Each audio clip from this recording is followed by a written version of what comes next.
Salam, selamat pagi Bapak Ibu, saudara-saudara yang kasihi Tuhan Yesus Kristus.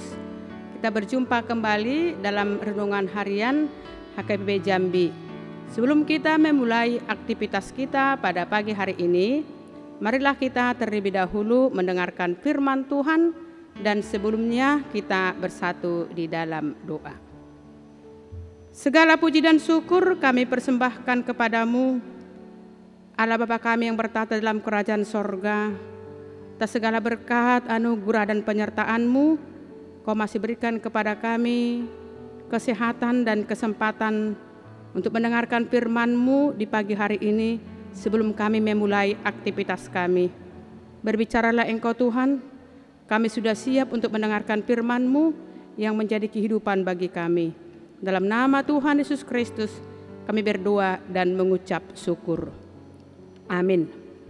Renungan harian untuk kita pada pagi hari ini, Kamis 7 April 2022, tertulis dalam kitab 1 Timotius pasal 2 ayat 5. Karena Allah itu Esa, dan Esa pula Dia yang menjadi pengantara antara Allah dan manusia, yaitu manusia Kristus Yesus.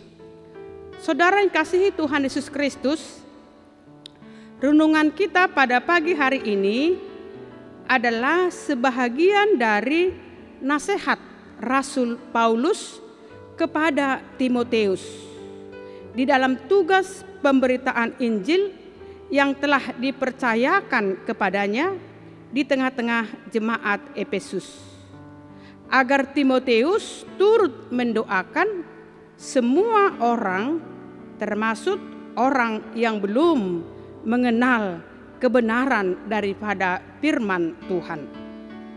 Jemaat Efesus terdiri dari orang-orang Yahudi dan non-Yahudi. Jemaat yang berlatar belakang Yahudi merasa mereka paling unggul, mereka paling hebat, dan mereka paling baik.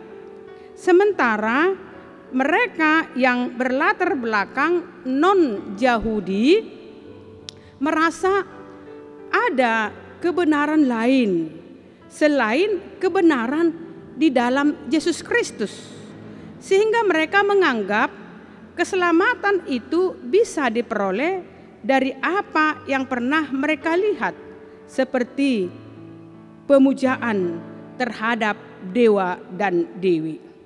Karena itulah melalui firman Tuhan ini, Paulus menegaskan keesaan Allah dan keesaan Yesus Kristus yang telah menjadi pengantara antara Allah dan manusia untuk menebus semua manusia. Jika jemaat sebelumnya adalah orang-orang yang tidak mengenal Allah, maka ketika menjadi pengikut Yesus, maka dia minta mempercayai satu kebenaran, yaitu di dalam Allah yang esa dan pengantara yang esa, yaitu Yesus Kristus. Tidak ada lagi Allah, tidak ada lagi Allah lain kecuali di dalam Yesus Kristus yang menjadi pengantara antara Allah dan manusia untuk menyelamatkan semua orang. Dan penebusan itu berlaku bagi semua orang, yakni ketika mereka percaya kepada juru selamat yang sama, yaitu Yesus Kristus.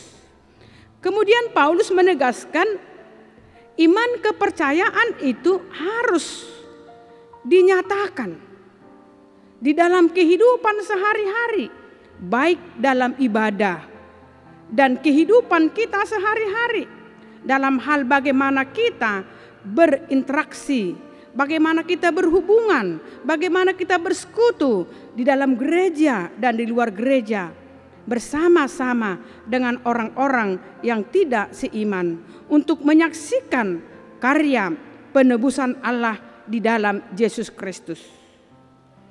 untuk memberitakan anugerah keselamatan yang dari Tuhan kita Yesus Kristus, dan menuntut orang lain dan menuntun orang lain agar mau menerima dan percaya kepada satu-satunya juru selamat dunia, yaitu Yesus Kristus. Jadi nas ini mengajak kita untuk meneladani kasih Kristus yang telah menjadi pengantara kita kepada Allah, dan teladan inilah dapat kiranya kita terapkan, kita lakukan supaya kita menjadi orang-orang yang percaya, supaya kita menjadi pengantara, mengajak, mengarahkan umat untuk menerima Tuhan Yesus Kristus satu-satunya sebagai Tuhan dan Juru Selamat dunia.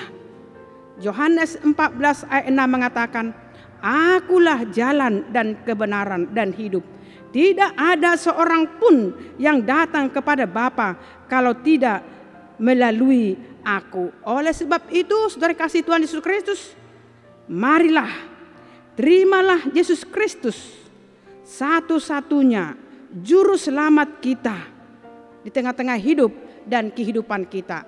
Jadilah kita pengantara, menghantar dan mengarahkan orang-orang untuk percaya dan menerima Kristus sebagai Tuhan dan Juru Selamat kita.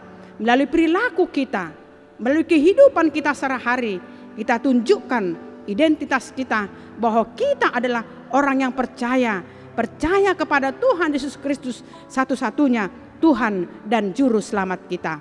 Amin. Terima kasih Tuhan buat sapaan firman-Mu yang mengingatkan kami bahwa Engkau adalah satu-satunya jalan dan kebenaran. Engkau adalah satu-satunya keselamatan yang menyelamatkan kami dari segala perkara pergumulan yang kami hadapi, yang menyelamatkan kami dari dosa dan kematian, dan menganugerahkan kepada kami kehidupan yang kekal. Tuhan, ajar kami, tolong kami Tuhan, untuk menyaksikan Engkau melalui hidup dan kehidupan kami, melalui perilaku kami Tuhan, untuk mengarahkan bahwa Engkau adalah satu-satunya yang esa, yang menjadi Tuhan dan Juru Selamat kami. Berkati jemaat-Mu Tuhan, dimanapun mereka berada, dalam melakukan segala aktivitasnya pada pagi hari ini. Kau sertai mereka Tuhan, Kau berikan penghiburan kepada jemaat-Mu yang menghadapi segala perkara pergumulan dan penderitaan. Engkau berikan kepada mereka kesembuhan dari segala sakit penyakit yang mereka hadapi, dan Engkau berikan mereka kekuatan Tuhan untuk melawan segala sakit penyakit, supaya mereka tetap mempercayakan hidup dan kehidupan mereka hanya kepada tangan pengasihan-Mu. Tuhan, tambah-tambahkan berkat-Mu kepada seluruh jemaat-Mu dimanapun mereka berada. Dalam nama Tuhan Yesus Kristus kami berdoa dan mengucap syukur. Amin. Salam, selamat pagi dan selamat beraktivitas. Tuhan memberkati kita.